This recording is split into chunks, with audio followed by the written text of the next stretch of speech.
Good afternoon, it's the Crafty Nana here. I thought I'd come to you with an update today on projects that I'm getting up to in my little crafty room. Last night I made some moulds, and I'm going to talk to you about making silicone moulds because it's really easy. All you need is a tube of silicone sealer, the stuff that you squeeze around your bath or under your sink or wherever you put it, but it has to be silicone. Can't be acrylic, it needs to be a silicone one. So all you then need is a pot. I happen to use this Hello Kitty one. You need 1 part washing up liquid to 3 parts water.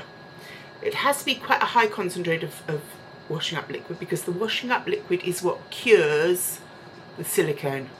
So basically you then use your gun, squeeze the entire, well, as much as you need into your water and washing up liquid. Simple as that. No big fat hairy deal. You then just get your hand in there and knead it until it all coagulates. So instead of being lots of little strings that have squeezed out of the gun, it comes into a ball, a lump. I then squeezed mine into the bottom of a plastic pot. So this is just a big lump of silicone. So at the time it's still squishy.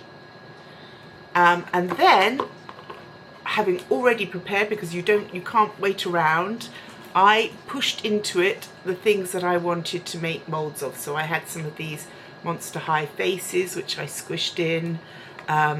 I squished in some jewellery that I was interested to see if I could make moulds from.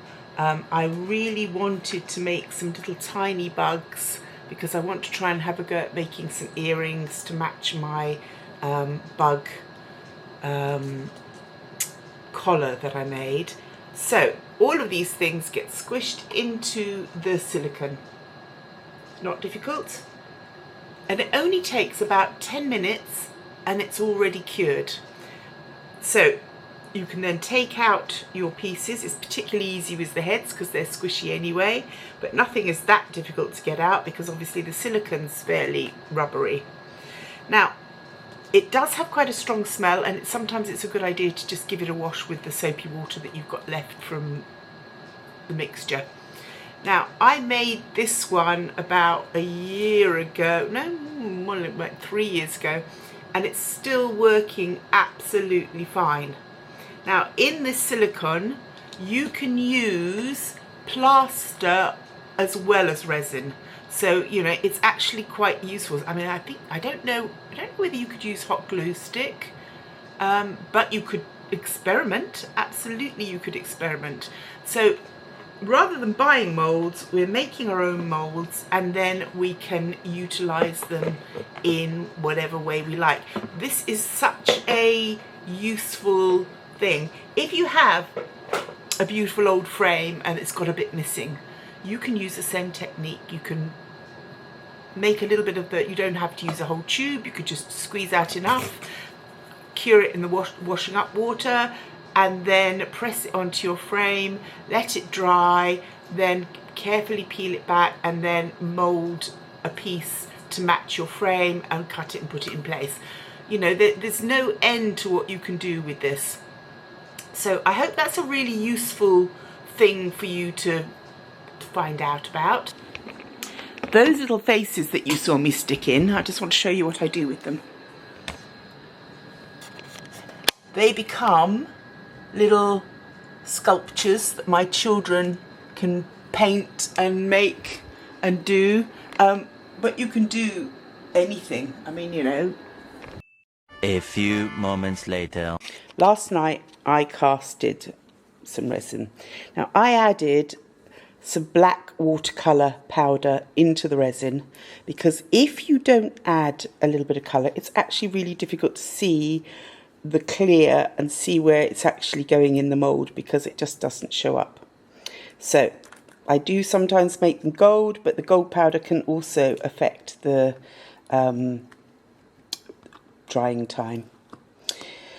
So I've done some bugs in the original mould that my daughter got for me. They've come out just as good as all the ones have so far, but these are the ones that I made myself. So I'm going to put my camera on a stand so that you can all see, and then I'm going to try taking them out and see if they've actually been successful or not. So this is the mould that I made the day before.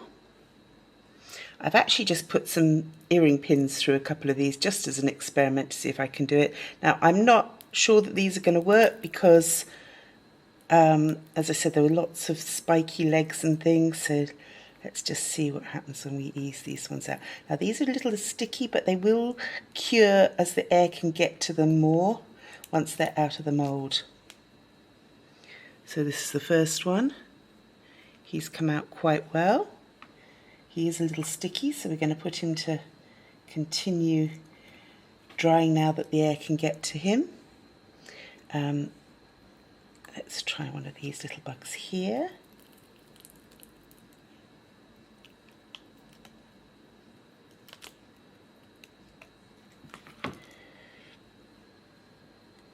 Again, until he's completely dried, it's going to be difficult to tell, but he's looking all right. Let's try this one.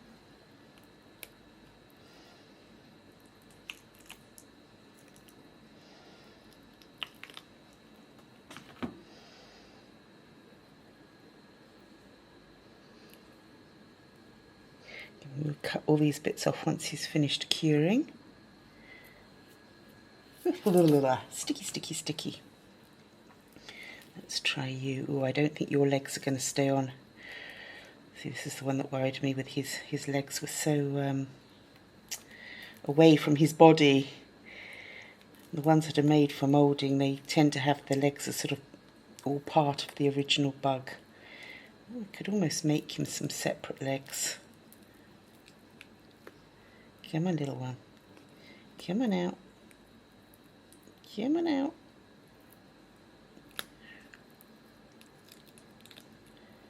Well and truly stuck in there. Ooh, yeah, we've lost 2 legs there.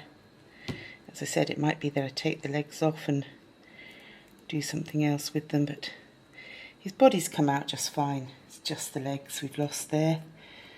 And I thought we might.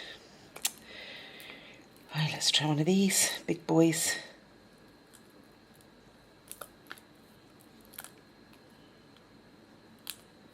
Ooh, his legs have all stayed on. Now, obviously, after I've cast them, I do have to clean up the backs and drill out some of the stuff where it sort of run over the mould with the resin. But that's not difficult, and we can clean them up. Get my trusty drill out and have a go at them. Come on, keep your legs on, sweetie pie. And yes, I do talk to inanimate objects all the time. That one came out very well. He's fine. He's just fine. So we'll let him get dried off. One more to go. And obviously I've still got to do the faces, but I will be doing those in plaster, stone plaster, rather than in resin. Okay, so that's fine. Don't think any of those are brilliant, but they're okay. The proper moulds, of course, work perfectly. This will get cut out.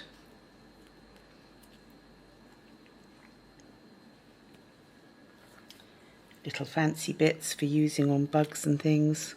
If you mould them around whilst they're still wet, they'll go to a nice shape. Another little frame there. Very satisfying when you realise how many more things you've got to play with once these are all set. The more things to play with, the better I like it. Let's take him out. Yep, he's fine. Put him flat. Alright, so that's quite a good little haul. Oh, well, of course, it's still got the other big bugs in here as well.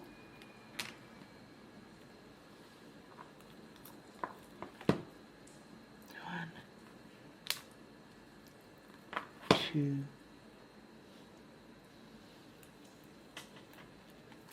3, and the last one, 4. Now I've just taken one of these and drilled a gunnel down the back of him.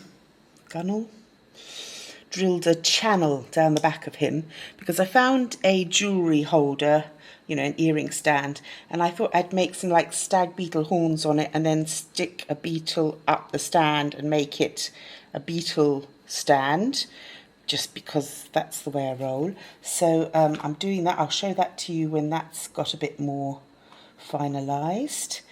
These are now all just going to let the air get to them, let the light get to them so they finish curing, and then I'll clean up all the bits around them and we'll see what they look like once they're all set and finished.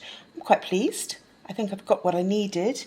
I wanted 2 bugs for earrings, and I'm just thinking, see, I did 2 of these, but I'm thinking I might rather do another one of this one because I'm thinking these would be better for earrings. Or it might be 2 of those.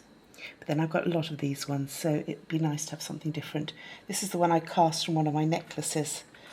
So yes, I might do another one of him. Okay, so that's that bit. If you enjoyed this, please like, share, subscribe. Tell a friend, bye for now.